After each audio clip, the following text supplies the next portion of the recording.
అచ్చ తెలుగు కథలు వినడానికి విచ్చేసిన శ్రోతలందరికీ మీ కృష్ణమ్మ కథలు ఛానల్ తరపున స్వాగతం, సుస్వాగతం. ఈ వీడియోలో మీరు వినబోతున్న కథ అరుగుల బడి. రచన గోగినేని మణిగారు. అతడొక విద్యార్థి. గురువు దగ్గర పాఠాలే కాదు, జీవితానుభవ పాఠాలు అభ్యసించాడతడు. అమ్మ తిట్టినా, నాన్న కొట్టినా ఆ అరుగులే అతడికి ఆసరా. ఆ అరుగులే అతడికి పట్టుపాన్పులు. గురువే అతడికి బాసట. అమ్మగారి మాటే అతడికి వేదవాక్కు. ఎదుగుతూ క్రమంగా నోరు మంచితనము నేర్చాడతడు. కాని ఊరు మాత్రం మంచితనం చూపించలేదు. పొమ్మని వెలివేసింది. అప్పుడు అతడేం చేశాడు? ఆ గురువేమన్నాడు? ఊరు చేరగానే నన్ను ఉక్కిరిబిక్కిరి చేసిన ఆనందమంతా ఆ ఇంటిని చూసిన క్షణంలోనే ఆవిరైపోయింది. ఇంటి గోడలకి అక్కడక్కడ పగుళ్ళు కూడా కనిపిస్తున్నాయి. అయ్యవారి అమ్మవారి ఆరోగ్యం ఎలా ఉందో అనే ఆలోచనతో గుండె దడదడలాడింది. అడుగు పెట్టగానే ఆహ్లాదపరిచే అందమైన తోట అక్కడ ఉండేదని అనుకోవడానికి ఆనవాలుగా పచ్చని మొక్క ఒక్కటీ లేదిప్పుడు. నాకు దేవాలయ సమానమైన ఆ ఇంటిని కళ్ళు విప్పార్చి పరికించి చూశాను. ఏదో భక్తి పారవస్యం పొంగి వచ్చింది. హరహర మహాదేవ, శంభో శంకర. ఒక్క క్షణం మనసంతా ఆ శివనామస్మరణతో మారుమోగిపోయింది. ఇంటి మెట్లెక్కి అటూ ఇటూ ఉన్న విశాలమైన ఎత్తు అరుగుల్ని చూడగానే ఏదో ఆత్మీయత పెళ్ళుబుకింది. ఆ మూలకి చూశాను. బావి బొక్కెన అక్కడే ఉన్నాయి. ఉత్సాహంగా చకచక అటు అడుగులు వేసి బావిలో చేదవేసి నీళ్లు తోడుతుంటే నా వెనకే వచ్చి నిలబడిన గౌతమ్, సార్, ఏమిటిది మీరు అంటూ తత్తరపడ్డాడు. నా చర్య అతనికేం అర్థమవుతుంది? అసలు నా కూడా నా పిఏ గౌతమ్ వచ్చిన విషయమే మర్చిపోయాను. గౌతమ్ మాటలతో బాల్యస్మృతుల లోకం నుండి బయటపడి, గౌతమ్, మీరు మన ఇంజనీర్లతో కలిసి ఆ స్థలం దగ్గర పని చూడండి అని చెప్పాను. అతడు ఏదో అడగాలని సంశయిస్తున్నట్లు కనిపించేసరికి, నేను కాసేపట్లో వచ్చి కలుస్తాను, తిరిగి వెళ్ళేటప్పుడు మీకు అన్నీ వివరంగా చెప్తాను అన్నాను. గోడవారగా చీపురు అప్పటిలాగే అక్కడే ఉంది. పెద్ద బకెట్తో నీళ్లు చీపురు తీసుకువచ్చి మెట్ల మీద అరుగు మీద పోసి చీపురుతో శుభ్రంగా కడిగేశాను. గౌతమ్ని అక్కడి నుంచి పంపించేశాను కాబట్టి సరిపోయింది. లేకపోతే నాకేదో అయిందనుకుని బిత్తరపోయేవాడేమో. ఆ అరుగు మీద అయ్యవారు కూర్చునే చోటును చేతులతో తాకితే మనసంతా చల్లని వెన్నెల పరుచుకున్నట్లయింది. సరస్వతీదేవి పాదాలు తాకి ప్రణమిల్లుతున్నట్లు అపురూపమైన అనుభూతి, తన్మయత్వం. గుమ్మం ముందు నిలబడి చేరవేసి ఉన్న తలుపుల మీద చిన్నగా శబ్దం చేశాను. ఎవరు అంటూ వచ్చిన అమ్మగారు తలుపులు తీసి పరిశీలనగా ఆశ్చర్యంగా చూస్తూ, నువ్వేనా అన్నట్లుగా చూపులతోనే అడిగారు. అమ్మగారు, నేను కన్నా, కృష్ణని అన్నాను. ఎన్నాళ్లకు కనపడ్డావురా, రా అంటూ ఆప్యాయంగా నా చేయి పట్టుకున్నారు. మీకిష్టుడొచ్చాడు అంటూ అయ్యవారి దగ్గరకు తీసుకెళ్లారు. పడక కుర్చీలో తల క్రింద చేతులు పెట్టుకుని కళ్ళు మూసుకున్న అయ్యవారు కొంచెం తుళ్ళిపాటుతో లేచి కూర్చుని, నిజమా అన్నారు. సంభ్రమాశ్చర్యాలతో అయ్యవారి ముందు చతికిలబడి కూర్చొని పాదాల మీద చేతులుంచి కళ్ళకి అద్దుకున్నాను. అమ్మగారు నా వైపు పట్టి పట్టి చూస్తూ, ఎంత ఎదిగిపోయాడో చూడండి అనగానే అయ్యవారు వెంటనే చలోక్తిగా, ఇప్పుడేమిటి, వీడు 12 ఏళ్లకే ఎదిగిపోయాడు కదూ, పండితుడ్లా మాట్లాడేవాడు అన్నారు. నవ్వుకున్నాం. అమ్మగారు అయ్యవారు నన్ను నా చిన్నప్పటిలాగే అంతే చనువుగా ఆదరంగా చూడడం నాకు పరమానందంగా అనిపించింది. ఒక వారనున్న ఎత్తుపీటను అమ్మగారి కోసం అయ్యగారి పడక కుర్చీ పక్కన వేసి వారిద్దరికీ కొంచెం ఎదురుగా స్తంభానికి ఆనుకుని కూర్చున్నాను. ఆ రోజుల్లోకి వెళ్ళిపోయి అప్పటి సంగతులు నెమరు వేసుకోవడం చాలా సంబరంగా ఉంది. మాటల మధ్య అమ్మగారు, పిల్లలంతా పక్షుల్లా ఎగిరిపోయి మళ్ళీ కనిపించరని ఒకరోజు మీ అయ్యవారు అంటే, వీడు మాత్రం అలా కాదని నేను నిన్ను చూపించాను, గుర్తుందా అప్పటి మాట నిజం చేశావు కదరా నవ్వు మొహంతో అన్నారు. ప్రతిరోజు పారాయణంలా మననం చేసుకునే విషయాలు ఎలా మర్చిపోతామమ్మా? ఆ రోజు జరిగిన సంభాషణను అక్షరం పొల్లుపోకుండా చెప్పేయగలను అంటూ అమ్మగారి జవాబు కోసం ఎదురు చూడకుండా ఉత్సాహంగా మొదలుపెట్టేశాను కూడా. ఆ రోజు మీరు వంగ బెండ మొక్కల మధ్య తిరుగుతూ కాయలు కోస్తుంటే నేను బుట్ట పట్టుకుని మీ వెంటే ఉన్నాను. అయ్యవారేమో తడికలకు అల్లించిన కాకరపాదుల తీగలు జారిపోకుండా పురికొసలతో కడుతున్నారు. నేనేమో కబుర్లు చెప్తూ మధ్యలో మా పాక ముందున్న కాస్త స్థలంలోనూ ఏవైనా 2 మొక్కలు పెడదామని నేనంటుంటే మా అమ్మ వినిపించుకోవడం లేదని చెప్పాను. ఆ మాటకి మీరు నన్నడిగితే పెరడు బెత్తెడున్నా సరే ప్రతి కుటుంబము పిల్లల్నే కాదు తప్పనిసరిగా మొక్కల్ని పెంచాలంటాను అని మళ్ళీ వెంటనే మీ అయ్యవారేమో నన్ను మాత్రం 2వ దానికే పరిమితం చేసేశారు అన్నారు నిట్టూరుస్తూ. తల్లి ప్రాణానికి ప్రమాదమని డాక్టర్లు చెప్పినా పిల్లలు కావాలనుకునే మూర్ఖత్వం నాకు లేదు. ఈ లచ్చిందేవి బావుంటే చాలు, అదే 10,000, 10 మంది పిల్లలు పెట్టు అని సరిపెట్టుకుని సంతృప్తి పడడం నేరమా? అర్థం చేసుకోకుండా నిందలొకటా? కటకటా అంటూ సరదాగా అయ్యవారు నవ్వారు. పని పూర్తి చేసిన అయ్యవారు అరుగు మీద కూర్చుంటే మీరు నేను కూడా కూరగాయల బుట్టతో వచ్చి ఎదురుగా అరుగు మీద కూర్చున్నాం. పిల్లలు లేరనే మాట మనం అనుకోకూడదు. పిల్లలంటే నీకెంత ప్రేమో తెలిసిన ఆ సర్వేశ్వరుడు నిన్ను 2-3తో పరిమితం చేయకుండా 40 మంది పిల్లల్ని పంపించాడు. పగలంతా నీ దగ్గరే ఉంటారు. నీకు తోచినప్పుడు ఇష్టంగా వండి పెడుతుంటావు.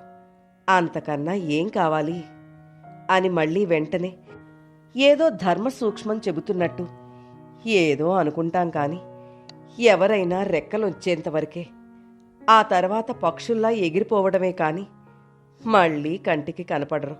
అందుకే మనం ఎటువంటి భ్రమలు పెంచుకోకూడదు అన్నారు. అప్పుడు మీరు వెంటనే నన్ను చూపిస్తూ అందరి సంగతి తెలియదు కాని వీడు మాత్రం ఎంత దూరం ఎగిరిపోయినా మన గూటికి మళ్ళీ వచ్చి పలకరిస్తాడు, నాకా నమ్మకం ఉంది అన్నారు. అంతే కదా అమ్మగారు?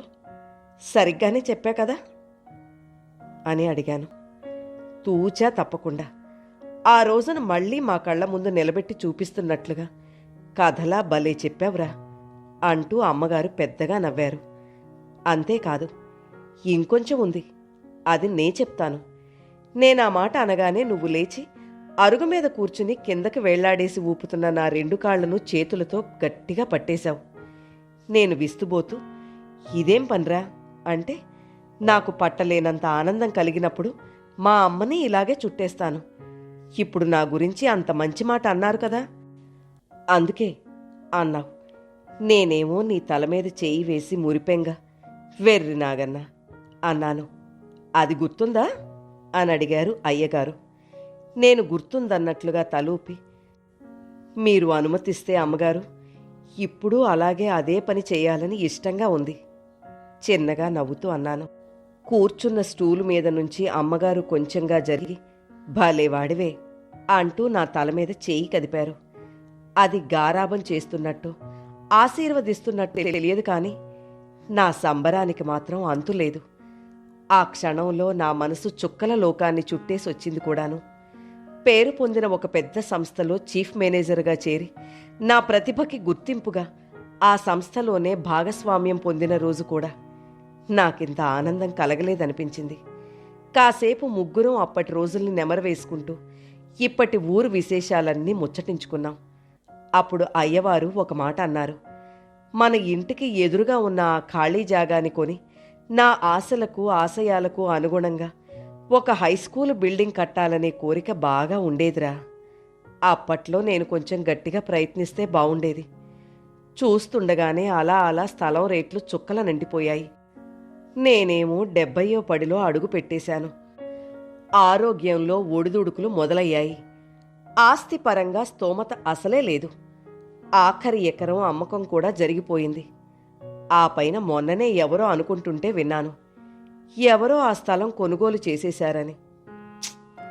ఆ మాటలు విన్న వెంటనే అప్పటి వరకు నాలో బిగబట్టి ఉంచిన గుట్టును ఉత్సాహంగా విప్పేశాను. ఆ స్థలం కొన్నది నేనేనని, అయ్యవారి కోరిక తెలుసు కాబట్టి విద్యాలయ స్థాపన కోసమే వచ్చానని చెప్పడంతో పాటు ఎప్పుడు ఎలా ఎవరి ద్వారా సాధించానో ఆ వివరాలను వెల్లడించాను. ఇద్దరూ సంభ్రమాశ్చర్యాలతో నిజమా నిజమా అంటూనే వింటుంటే నాలో ఉద్వేగంతో పాటు ఉత్సాహం వెల్లువైపోయింది. అవును మరి, అయ్యవారి కోరిక తీర్చగలిగే ఈ స్థాయి కోసం, ఈ రోజు కోసం ఎంత తపించాను, ఎంత శ్రమించాను.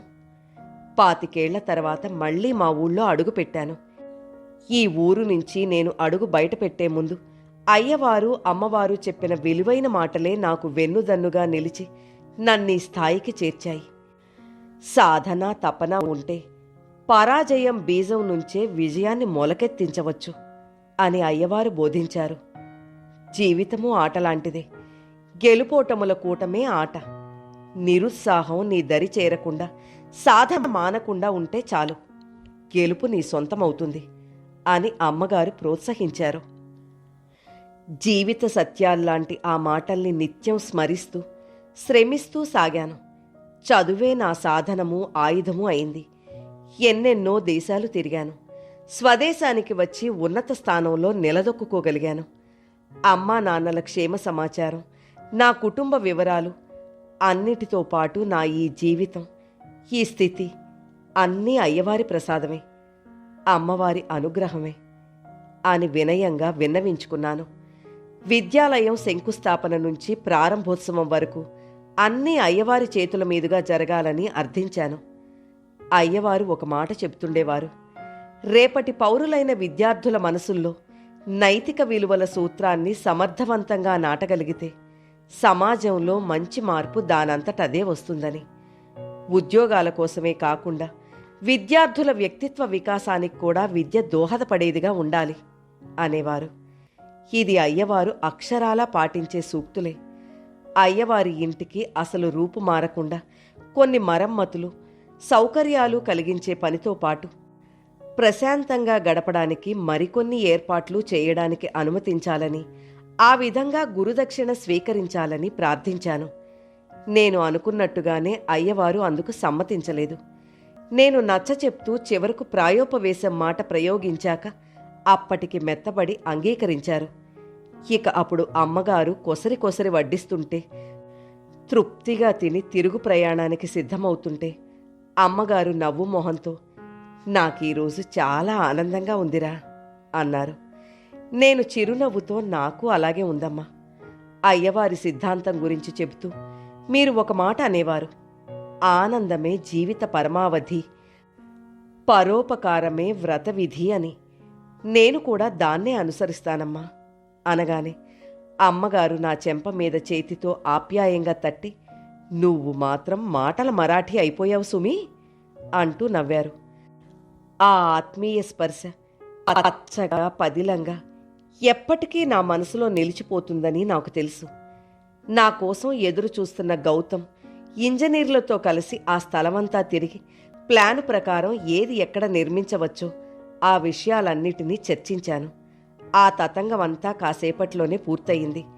వాళ్లందరూ ఒకదానిలో, నేను గౌతమ్ మరొక కారులో బయలుదేరాం. ఊరి వాళ్లందరూ మా వైపు ఉత్కంఠతో చూస్తుంటే చాన్నాళ్ల తర్వాత సేద తీరుతున్నట్లుగా నాకు చాలా నిశ్చింతగా హాయిగా అనిపించింది. గౌతమ్ నన్నేదో అడగడానికి సందేహిస్తున్నట్లుగా అనిపించింది. నేనే మొదలుపెట్టాను. గౌతమ్, నేను చెప్పబోయే విషయాల్లో కథేమీ లేదు. అవన్నీ నేను అరుగుల బడిలో చదువుకున్న చిన్నప్పటి జ్ఞాపకాలు అంతే. నాకెంతో విలువైనవిగా, గొప్పగా అనిపించినవి. మీకు చాలా మామూలు సంగతుల్లా చప్పగానూ అనిపించవచ్చు కూడా. ఈ ప్రయాణంలో మీతో ఆ జ్ఞాపకాల్ని పంచుకుంటున్నట్టుగా చెప్తాను. సార్, అరుగులబడన్నారు, ఆ పేరు కొత్తగా ఉంది గౌతమ్ అడిగాడు. అవునవును, అదే చెప్తున్నాను అన్నాను. మాది ఈ ఊరేనని తెలుసుగా. నా 6వ ఏట మా అమ్మ వాళ్ళు సర్కారు బడిలో చేర్పించారు. అయితే సవ్యంగా బడికి వెళ్లేవాణ్ణి కాదు. మొదటి రోజే అక్కడ మేస్టారు ఎందుకోగాని నన్ను గట్టిగా కొట్టారు. ఆ భయంతో కొన్ని రోజులు వెళ్ళలేదు. మళ్లీ వెళ్ళినప్పుడు ఇన్నాళ్ళు ఎందుకు రాలేదంటూ మళ్లీ దెబ్బలు. బెత్తంతోనే బుద్ధి చెప్పాలని కొందరు మాస్టార్లు ఆ రోజుల్లో గట్టిగా నమ్మేవాళ్లు. అందుకే బడంటే భయం ఏర్పడి వెళ్ళనని మొండికేసేవాణ్ణి. గొడ్లు కాచుకునే నా తోటి పిల్లలతో ఊరవతల మైదానానికి వెళ్ళి అక్కడ వాళ్ళందరితో కర్రా బెళ్ళ గోళీలాటలు ఆడుకొని సాయంత్రానికి ఇంటికి చేరడం మజాగా ఉండేది. బడికి వెళ్ళకపోతే ఎలారా అని అమ్మా నాన్న ఒకరోజు కోప్పడి బడిలో మాస్టారుకి నన్ను అప్పగించడానికి ఇద్దరూ నా చేరో చేయి పట్టుకుని లాక్కెళ్లారు. మధ్య మధ్యలో విసుగుతో ఒక దెబ్బ వేస్తూనే నేనేడుస్తుంటే బుజ్జగించడం. మళ్ళీ అదో పని. రోజూ వెళ్లే దారిలో ఏదో తవ్వకం జరుగుతుంటే అరుగుల బడి వీధికి తిరిగాం. సుబ్బరాయ శర్మగారి ఇంటికి ఎత్తైన విశాలమైన అరుగులుండేవి. పిల్లలు 2 అరుగుల నిండా కూర్చునేవాళ్లు. అయ్యవారు 5వ తరగతి వరకు చదువు చెప్పి ప్రవేశ పరీక్షకు సిద్ధం చేసి పొరుగురు హైస్కూల్లో చేర్పించేవారు. ఆ రోజు మేం ఆ బడి ముందుకు వచ్చేప్పటికి అయ్యవారు ఏదో శ్లోకం ఉచ్చస్వరంతో చెప్తుంటే పిల్లలంతా పెద్ద గొంతులతో వల్లె వేస్తున్నారు. నా అడుగులు అక్కడే ఆగిపోయాయి. ఆ పఠనం చాలా బాగున్నట్లు అనిపించింది. అమ్మతో నేనక్కడే చదువుకుంటానని చెప్పా. అమ్మా నాన్న కంగారు పడిపోతూ ఆళ్లంతా పెద్ద కులాల పిల్లలు, నిన్ను చేరనియ్యర్రా అన్నారు. నేను వినలేదు. నన్నేదో శక్తి ఆవహించి ముందుకు నడిపించినట్లుగా ఆ చిన్న వయసులోనే చాలా చొరవగా చెక్కగేటు తెరిచి లోపలికెళ్లాను. లబలబలాడుతూ నా వెనకే వచ్చిన అమ్మ అయ్యవారికి వంగొంగి దండాలు పెట్టి, మా పిల్లాడు వీడు తమకాడే చదువుకుంటానని మొండికేస్తున్నాడయ్యా, మీ పిల్లలకి కొంచెం దూరంగానే కూర్చోపెట్టి 4 అక్షరం ముక్కలు నేర్పించండయ్యా అంది వేడుకోలుగా. అయ్యవారు నా వైపు చిరునవ్వుతో చూసి, ఏరా చదువుకుంటావా అని అడిగారు. నేను తలూపాను. అయ్యవారు, వాళ్ళకి దూరంగా కాదు, నాకు బాగా దగ్గరగా కూర్చుంటున్నానని అనుకో అంటూ వారు కూర్చున్న కుర్చీకి కొంచెం దగ్గరగా గోడవారుగా చోటు చూపించారు. నేను చెంగున గెంతి అక్కడ ఆనందంగా కూర్చోగానే అయ్యవారు చిరునవ్వుతో, ముందు కూర్చున్నావు, చదువులో కూడా ఎప్పుడూ ముందే ఉండాలి, తెలిసిందా అన్నారు. నేను హుషారుగా తల ఊపేశాను. అంత తేలిగ్గా అయ్యవారు నన్ను బడిలో చేర్చుకుంటారని అమ్మ అనుకోలేదేమో. ఆనందంతో అమ్మ మొహం విప్పారింది. పిల్లవాడి పేరేమిటని అయ్యవారు అడగగానే, కన్నబాబండి అంది తడబడిపోతూ. ఈరోజు అష్టమి నాడు ఈ బడిలో అడుగుపెట్టాడు కదా, అందుకే వీడి పేరు కృష్ణగా రాస్తున్నాను, సరేనా అని అడిగారు. అప్పటికి నాన్న కూడా లోపలికొచ్చి అమ్మ పక్కన నిలబడ్డాడు. ఇద్దరూ వినయంగా మీ దయ అన్నారు. ఆ తర్వాత అయ్యవారు అమ్మగారు కూడా నన్ను ఎప్పుడు పిలిచినా కన్నా, కృష్ణ అని 2 పేర్లతో పిలిచేవాళ్లు. కొందరు పిల్లలు నన్ను అయ్యగారికిష్టుడు అనేవాళ్లు. అయ్యవారు నాకు కృష్ణ అని పేరు పెట్టినందుకో లేక అయ్యవారికి నేనంటే ఇష్టమనో ఎందుకో గాని అలా అనేవాళ్లు. అలా కొంచెం వెటకారం చూపిస్తూ అన్నా సరే నాకు మాత్రం చాలా ఇష్టంగా, మనసులో మురిపెంగా ఉండేది. నా 5వ తరగతి పూర్తయ్యేసరికి మా ఊళ్ళో హైస్కూల్ వచ్చింది. 6వ తరగతిలో అయ్యవారు నన్నక్కడ చేర్పించారు. స్కూల్ అయ్యాక ఏ కాసేపో ఇంటి దగ్గర ఉండేవాణ్ణంతే. అయ్యవారు వాళ్ళు నిద్రపోయే సమయం వరకు ఆ అరుగుల మీద కూర్చొని చదువుకునేవాణ్ణి. 12 ఏళ్ల వయసులో వెలివేయబడి మా కుటుంబంతో ఈ ఊరు విడిచి వచ్చేశాను. ఆ జ్ఞాపకంతో మనసు బరువెక్కి ఒక్క క్షణం మౌనంగా ఉండిపోయాను. గౌతమ్ కొంచెం సంకోచంగానే, వెలా అదేమిటి సార్ అని అడిగాడు. ఆ సంఘటన గురించి చివరగా చెప్తాను. అరుగుల బడి కబుర్లన్నీ ఏది ముందు గుర్తొస్తే అది ముందుగా అలా చెప్తాను అంటూ మళ్ళీ మొదలుపెట్టాను. మా అయ్యవారి పేరు సుబ్బరాయ శర్మగారు. అరుగుల బడి అయ్యవారని కొందరంటారు. కొందరు శుభ్రం సుబ్బయ్య గారు అని కూడా అనేవాళ్లు. ఎందుకంటే ఎవరి ఇంటి ముందు చెత్త కనిపించినా అయ్యవారు అమ్మగారిని వెంట పెట్టుకుని చీపురు చేటా పట్టుకొని అక్కడికి చేరిపోయి శుభ్రం చేసేసి ఆ ఇంటి వాళ్లకి పరిశుభ్రత గురించి ఓ పాఠం కూడా చెప్పొస్తుంటారు. అందుకే ఆ పేరొచ్చింది. ఒకసారి మా గూడానికి కూడా నన్ను వెంట పెట్టుకునొచ్చి మా ఇంటి దగ్గర మొదలుపెట్టి వీధంతా శుభ్రం చేసి, ఇక నుంచి ఇంటి పరిసరాలన్నీ అలా ఉండాలి అంటూ పరిసరాల శుభ్రత గురించి, ఆరోగ్యం గురించి పాఠం చెప్పారు. ఆ రోజే ఒక పెద్దాయనొచ్చి అయ్యవారి మీద గట్టిగా అరిచారు. ఏమిటయ్యా ఇది? నువ్వు పుట్టిన కులమేమిటి? చదివిన చదువేమిటి? అంటరాని వాళ్ళింటికి చీపురుతో వెళ్లడం, శుభ్రం చేయడమునా అని. అయ్యవారు మాత్రం చాలా శాంతంగా చిరునవ్వుతో బదులిచ్చారు. వాళ్ళు మన ఊరి వాళ్లే కదండి. ఆరోగ్యం గురించి చెప్పొద్దు పాపం. పంతులుగా నా పని చెప్పటము, చేసి చూపించటమే కదూ. శాస్త్రసమ్మతం కాని పనులు చేయడం, ఆ పైన వితండవాదం. పిల్లల్ని చెడగొట్టేలా ఉన్నావు. విసుక్కుంటూ ఆయన వెళ్ళిపోయారు. అప్పుడు అక్కడే ఉన్న అమ్మగారు, పోనీ ఇలాంటి పనులకు పిల్లల్ని వెంట పెట్టుకుని వెళ్ళొద్దు అన్నారు. చిన్నప్పటి నుంచి పిల్లలకు సమాజం పట్ల బాధ్యత, సేవ చేయడంలో ఉన్న ఆనందం అర్థమయ్యేటట్టు చెప్పాలనేగా ఇదంతా. సరదాగా చేయగలిగే చిన్న చిన్న పనులే కాని ఇవేవీ బరువైన పనులు కావుగా అనేవారు అయ్యవారు. అయ్యవారు పాఠాలు చెప్పే పద్ధతి కూడా భిన్నంగా ఉండేది. వారం 10 రోజులకోసారైనా ఏదో తోటలోకి తీసుకెళ్లి చెట్టు చేమ మధ్య పాఠాలు చెప్పేవారు. అరుగుల మీద కూర్చోబెట్టి పాఠాలు చెప్పేటప్పుడు కూడా సందర్భానుసారంగా పిట్టకథలెన్నో దొర్లిపోతుండేవి. అందుకే అయ్యవారు చెప్పే పాఠాలు వినడం అంత ఇష్టంగా ఉండేది. ఆ అరుగుల బడిలో చేరాక నేనేనాడు బడికి వెళ్ళననే మాట అనలేదు.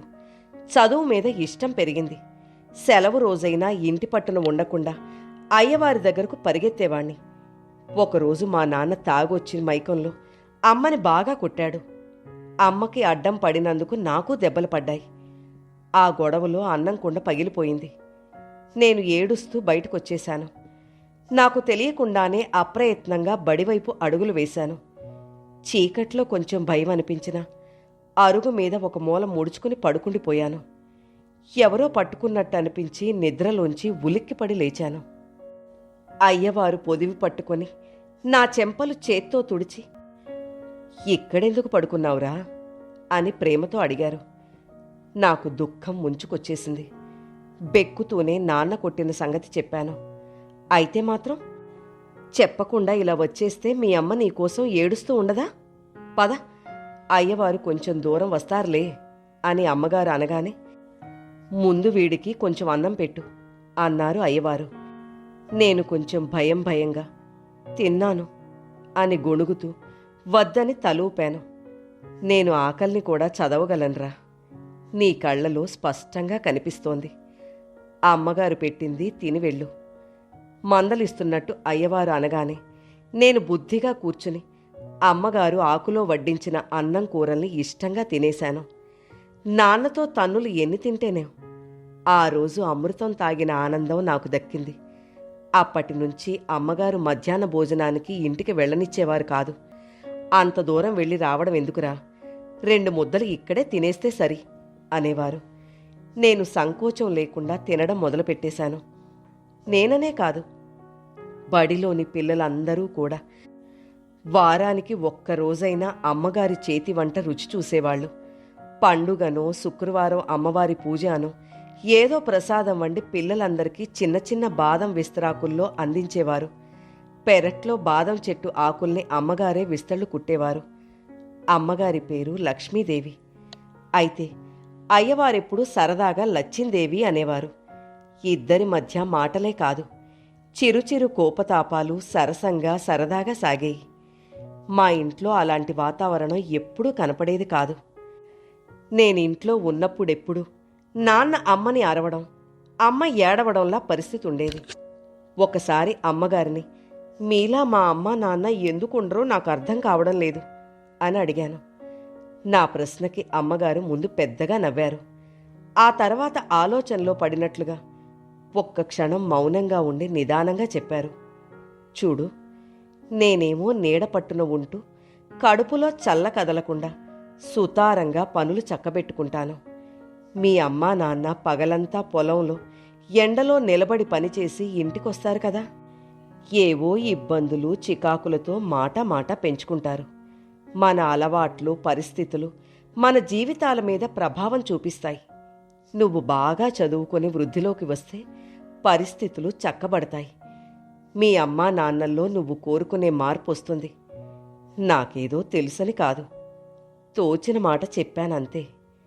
పెద్దవాడివైతే అన్నీ నీకు అర్థమవుతాయిలే అన్నారు అమ్మగారు. అయ్యవారు ఏం చెప్పినా ఆ మాటలు నాకు మంత్రాలే. నా మనసు మీద అంతటి ప్రభావం చూపిస్తాయి. ఆ రోజు నుంచి నాలో ఏదో మార్పు వచ్చినట్లు నాకే అనిపించింది. అమ్మా నాన్నల కష్టాన్ని నేను పంచుకోవాలని తీర్మానించుకున్నాను.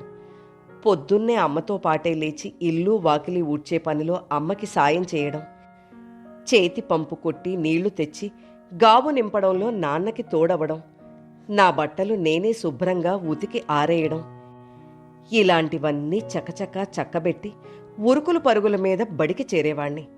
రాత్రిపూట కూడా అమ్మా నాన్నలతో బళ్ళో కబుర్లు కథలు చెప్పడం, అయ్యవారిని అనుకరిస్తూ పెద్దగా పద్యాలు పాడుతూ వాళ్ళని నవ్వించడం జరిగేది. అప్పుడు బడిలోనే కాదు, ఇంట్లో గడపడము చాలా బాగున్నట్లుగా అనిపించేది.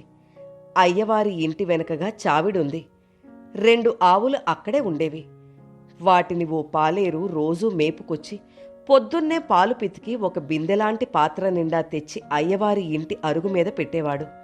మా బడిలో చదివే పిల్లల్లో కొందరు చంటి పిల్లలున్నవాళ్ళు, జరుగుబాటు తక్కువైన వాళ్ళు గిన్నె తీసుకువచ్చేవాళ్ళు. అయ్యవారు అమ్మగారు హరహర మహాదేవ, శంభో శంకర అంటూ ఒక లోటా పాలు పోస్తే వాళ్ళు కూడా పిల్లలైనా పెద్దలైనా సరే అలాగే పెద్ద గొంతుతో శివనామ స్మరణతో పాటు పాలు అందుకునేవాళ్ళు. ఉదయం పూట అలా కాసేపు ఆ ఇంటి ప్రాంగణం శివనామ స్మరణతో మారుమోగేది. తరచూ నేను కూడా వెళ్ళి అయ్యవారితోనూ పాలు పోయించుకునే వాళ్లతోనూ గొంతు కలపడం నిజంగా ఒక గొప్ప ఇష్టంగా ఉండేది. ఒకసారి ఎవరో పెద్ద ఆయన అయ్యవారితో, ఏమిటండి శర్మగారు, ఊళ్ళో వాళ్ళకి ఇలా రోజు పాలు పోస్తారు గాని కనీసం ఏ పుణ్యతిథి నాడైనా శివాలయంలో శివుడికి అభిషేకమైనా చేయించరేమి? పుణ్యం వస్తే చేదా ఏం అన్నారు. అయ్యా మాధవయ్య గారు, నేను మీకు చెప్పనే లేదు కామోసు. శివుడే నాకు కలలో కనబడి స్వయంగా చెప్పాడండి, గుడిలో ఉన్న నన్ను అభిషేకిస్తే పుణ్యం కించిత్తే వస్తుంది. నరునిలో ఉన్న నారాయణుడి గొంతు తడిపితే ఆ పుణ్యం 10ంతలుగా నీ ఖాతాలో జమవుతుందని సెలవిచ్చాకే నాకు ఆ మాట నచ్చి ఈ దారిలో నడుస్తున్నానండి. అయ్యవారు చమత్కారంగా చెప్పినా ఆ జవాబు ఆయనకెంత కోపం తెప్పించిందో ఆయన చొరచొర చూపులే చెప్పాయి. ఆ రోజు ఆయన కొంతమందితో, పాల కోసమైనా సరే మడి మైలా లేని ఆ ఇంటి గడప తొక్కడం మహాపాపం, ఇక ఆ పని చేయనే చేయను అంటూ లెంపలేసుకున్నారన్న కబురు అయ్యవారికి చేరింది. అయ్యవారు విని ఊరుకున్నారు గాని కోపం తెచ్చుకోలేదు. 4 రోజుల తర్వాత అమ్మగారు నవ్వుతూ అయ్యవారితో, చూశారా, ఈరోజు మళ్ళీ మాధవయ్య గారి అబ్బాయి పాల కోసం వచ్చాడు అనేసరికి అయ్యవారు చిన్నగా నవ్వి, అంతే మరి, ఆకలి అవసరం ఎలాంటి చాదస్తాలనైనా జయిస్తాయి అన్నారు. అయ్యవారింటి 2 అడుగుల గోడల వారీగా 2 బ్లాక్ బోర్డులుండేవి. అయ్యవారి కుర్చీ ఉండేవైపు 4 అంగుళాల వెడల్పుతో కొంచెం పొడుగ్గా ఉండే పాలిష్ చేసిన చెక్క వేళ్లాడుతూ ఉండేది. దానిమీద తెల్లని పెయింటింగ్ అక్షరాలతో రాయబడిన ఒక సూక్తి ఉంటుంది. పరోపకారమే పుణ్యం, పరపీడనమే పాపం. అయ్యవారు నమ్మి ఆచరించే జీవన సూత్రం అదే అనుకునేవాణ్ణి. అయ్యవారింటికి అప్పుడప్పుడు వచ్చే బంధువుల మాటల వల్ల నాకు విషయం తెలిసింది. అయ్యవారు ఎవరో స్థితిమంతుడు బంధువులకి దత్తపుత్రుడిగా వెళితే ఆ తల్లిదండ్రుల మరణానంతరం దాయాదులతో వచ్చిన గొడవలకి విసిగి ఆ ఆస్తి అంతా వదులుకొని మా గ్రామానికొచ్చి స్థిరపడ్డారని. అయినా కూడా 25 ఎకరాల పైనే ఆస్తి అయ్యవారికి మిగిలి ఉందట. అందుకేనేమో మా ఊళ్ళో పెద్దలకి రుచించని పనులు అయ్యవారు చేసినా గట్టిగా ఎదిరించేవాళ్లు కాదనుకుంటా. ఆస్తిపాస్తులున్నవాడికి ఎలాంటి గౌరవ మర్యాదలు అందుతాయో నాకు అప్పటికే తెలుసు. మరి నేను హైస్కూల్లో చేరాక కూడా ఆ అరుగుల మీదే కూర్చుని సాయంకాలాలు చదువుకునేవాణ్ణి. ఎవరో అయ్యవారింటికొచ్చిన బంధువులైనా నేను నోట్స్ రాసుకుంటూ కూర్చున్న ఎదురు అరుగు మీద కూర్చుని అయ్యవారితో, తోట భలే కళాత్మకంగా పెంచావు బాబాయ్, కళకళ్ళాడిపోతోంది అన్నాడు. నిజమే, అయ్యవారు పూల మొక్కల్ని కూరగాయల్ని కలగలిపి రకరకాలుగా నాటి పెంచేవారు. ఒక టమోటా మొక్క చుట్టూ గుండ్రంగా వంగ మొక్కలు, నలుచెదరంగా ఉన్న బెండ మొక్కల మధ్య వంగ లేక టమోటా, కొబ్బరి చెట్టు చుట్టూ చిట్టి చేమంతులు, ఆకుమడుల వెనక లైనుగా కనకాంబరాలు ఇలా ఉండేవి. అమ్మగారు మాతో, మీ అయ్యవారికి మొక్కలతో కూడా ముగ్గులెయ్యాలనే ఉబలాటమే అంటూ నవ్వేవారు. పిల్లలందరూ కూడా వరుసవారీగా రోజు వాళ్ళింటికి ఏ ఆకుకూరో కాయగూరలో తీసుకెళ్లేవాళ్లు. ఎవరింటికైనా చుట్టాలొచ్చారని తెలిస్తే వాళ్ళ సంచిలో అమ్మగారు మరి 4 ఎక్కువ వేసేవాళ్ళు. అరుగు మీద కూర్చున్న ఆయన అయ్యవారితో మళ్ళీ ఫీజులు ఇవ్వలేని పిల్లలతో ఏ రాబడి రాని బడి పెట్టడం ఎందుకు? ఈ కుగ్రామాన్ని బాగు చేయాలంటూ ఆ పనులు ఈ పనులు చేసే తాపత్రయం ఎందుకు? ఇదంతా ఎందుకు? ఆలోచించు బాబాయ్, మళ్ళీ అక్కడికే వచ్చేయకూడదు అన్నాడు. అయ్యవారు చిన్నగా నవ్వి, మనం ఏ పని చేసినా ఆనందం కోసమేగా, నాకిది ఆనందంగా ఉన్నప్పుడు కాదనుకోవడం ఎందుకు అన్నారు. సరే, నీ ఇష్టం నీది అని మెల్లగా అనుకుంటూ ఆయన వెళ్ళిపోయారు. అప్పుడు అక్కడే ఉన్న అమ్మగారు నాతో, అయ్యవారి సిద్ధాంతం ఏమిటో తెలుసుకున్నావు కదరా, ఆనందమే జీవిత పరమావధి, పరోపకారమే వ్రతవిధి, రాసిపెట్టుకో అంటూ నవ్వారు. నేను నిజంగానే ఒక పేజీలో ఆ మాట నాకు నచ్చినట్టుగా రాసుకున్నాను. నచ్చిన దారిలో ఆనందంగా నడవాలి, నడవడంలోనే ఆనందాన్ని అందుకోవాలి అని క్రిందగా ఇంకో వాక్యం కూడా రాశాను. అయ్యవారి జీవన గ్రంథంలోని ప్రతి పేజీ ఒక సూక్తి ముక్తావళి, ఆనంద నాగావళి. తప్పో ఒప్పో తెలియదు కానీ అలా రాసుకున్నాక నాలో నేనే భలే రాశానే అనుకుని మురిసిపోయాను కూడా. గౌతమ్, ఇలా చెప్పుకుంటూ పోతే చాలా ఉన్నాయి. చివరగా ఒక సంఘటన గురించి చెప్తాను. మేం ఎప్పుడూ గుడికి వెళ్ళిందే లేదు. ఆ రోజు ఎందుకోగాని నేను గుడి వీధిలో నుంచి వెళుతుంటే గుడి మెట్ల దగ్గరున్న చెట్టు కింద ఒక అవ్వ ముడుచుకొని కూర్చునుంది. ఆకలితో నకనకలాడుతున్నట్లు కనిపించింది. సరిగ్గా అప్పుడే మా స్కూల్లో చదివే సుజాత తల్లిదండ్రులతో కలిసి గుడిమెట్లు ఎక్కుతూ కనిపించింది. గుడిలో ఆ రోజు వీళ్ళేదో ప్రత్యేక పూజ చేయిస్తున్నారు కాబోలు. అందరి చేతుల్లోనూ ఏవో పిండి వంటలున్న పళ్ళాలున్నాయి. వెనకగా నడుస్తోన్న సుజాత దగ్గరికెళ్ళి పళ్ళెంలోనివి కావాలన్నట్టుగా చేయి చూపించాను. సుజాత తప్పు అన్నట్లుగా కళ్ళు పెద్దవి చేసి మళ్ళీ ఎందుకోగాని నా వైపు చూడకుండానే కొంచెంగా నవ్వుతూ పళ్ళెం క్రిందకి దించింది. ఇదే అవకాశంగా నేను ఒక లడ్డూ పండు తీసుకుని పరిగెత్తి వచ్చి అవ్వ చేతిలో పెట్టాను ఆనందంగా. ప్రసాదమా అంటూ అవ్వ కళ్ళకద్దుకొని పూర్తిగా తిననే లేదు. ఎవరు చూశారో గాని పూజారి పెద్దలందరూ నా చుట్టూ దడికెట్టేసి దడదడలాడించేశారు. ముందు భయంతో నివ్వెరబోయిన నేను తరువాత తేరుకుని ధైర్యం తెచ్చుకున్నాను. గంటకు పైగా జరిగిన ఆ దాడి వృత్తాంతాన్ని క్లుప్తంగా 3 ముక్కల్లో ముగిస్తాను. అవ్వ నిన్ను దొంగిలించి పెట్టమని అడిగిందా? ఒకరు ఉరిమారు. లేదండి, అవ్వ ఆకలి నేనే తెలుసుకున్నాను. అక్షరాలనే కాదు, ఆకలిని చదవడం అయ్యవారి దగ్గర నేర్చుకున్నాను వినయంగానే అన్నాను. వాళ్ళకి మాత్రం పొగరే కనిపించింది. అప్రాచ్యపు వెధవ, అది భగవంతుడికి పెట్టే నైవేద్యమనే ఇంగిత జ్ఞానం లేదు. మరొకరి కర్కశ స్వరం అంది. వేళకి ఇంటికి వచ్చిన అతిథికి అన్నం పెట్టేసి తనకి ఓ పూట ఓ ముద్ద తక్కువైతే నేనులే అని అమ్మగారు అనుకోవడం నేను విన్నాను. ఏమీ తినని దేవుడికి నైవేద్యం కొంచెం తగ్గితే ఏమవుతుందనుకున్నానండి మెల్లిగా అన్నాను. మడి తడి పాటించని శర్మగారిదే అసలు తప్పు. అంటరాని వాణ్ణి దూరం పెట్టకుండా నెత్తికెక్కించుకున్నారు. ఇంకొకరి హూంకరింపు. అయ్యవారు ఎవరికైనా శుచి శుభ్రతలే ముఖ్యమని చెప్తారండి. అయ్యవారి గొప్పతనాన్ని చెబుతూ వారి దగ్గర నేర్చుకున్నది ఆచరిస్తున్నాననే ఆలోచనతో అలా చెప్పేశాను. కొందరు సానుభూతితో ఏదో పోనీండి అంటే మిగతా అందరూ నాకు శిక్ష పడాల్సిందేనని తీర్మానించేశారు. పైగా సుజాత వెంటపడుతున్నాననే కట్టుకథని క్షణాల మీద అల్లేసి పిచ్చుక మీద బ్రహ్మాస్త్రంలా మా కుటుంబాన్ని ఊరి నుండే వెలివేస్తున్నామని తీర్పు చెప్పారు. ఇది తెలిసి అయ్యవారు ముందు ఆగ్రహంతో ఊగిపోయారు. తరువాత కొంచెం ఆలోచించి అవమాన భారంతో ఏడుస్తున్న నన్ను ఓదార్చారు. ఇది అవమానంగా అనుకోకు, పట్నం వెళ్ళి పెద్ద చదువులు చదివే అవకాశంగా మార్చుకో అన్నారు. అమ్మగారు అదే అన్నారు. ఈ ఊరంతా నిన్ను తలెత్తి చూసి విస్తుపోయేంత ఎత్తుకి ఎదిగాకనే నువ్వీ గ్రామంలో కాలు పెట్టు, అంతవరకు నువ్వే ఈ ఊరిని వెలివేస్తున్నాననుకో అంటూ ఇద్దరూ బుజ్జగించి నా చదువుకు అన్ని ఏర్పాట్లు అయ్యగారే చేసి పెట్టారు. నాన్నకి వాచ్మెన్ ఉద్యోగం, పొరుగురిలో హైస్కూల్లో నాకు సీటు అయ్యవారికి తెలిసిన వారి ద్వారా ఇప్పించారు. 1 ఎకరం అమ్మి నా చదువుకి కావలసిన మొత్తం బ్యాంకులో వేసి నాకు నెల నెల అందేట్లుగాను ఏర్పాటు చేశారు. ఆనాటి జ్ఞాపకాలతో గుండె బరువెక్కగా కొంచెంసేపు మౌనంగా ఉండిపోయాను. ఒక క్షణం తర్వాత అలా అప్పుడు ఈ ఊరు విడిచి వెళ్ళిన వాణ్ణి ఈరోజు ఇలా వచ్చాను అంటూ ముగించాను. అరుగుల బడి స్ఫూర్తితో ఇప్పుడిక్కడ 6 అంతస్తుల విద్యాలయం స్థాపించబోతున్నారన్నమాట. నిజంగా చాలా గొప్ప విషయం సార్, గౌతమ్ ఆనందంగా అన్నాడు.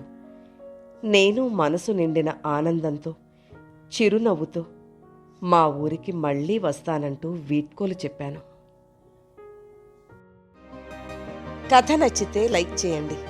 మీరు లైక్ చేయడం వల్ల మరింత మందికి ఈ కథలు చేరతాయి.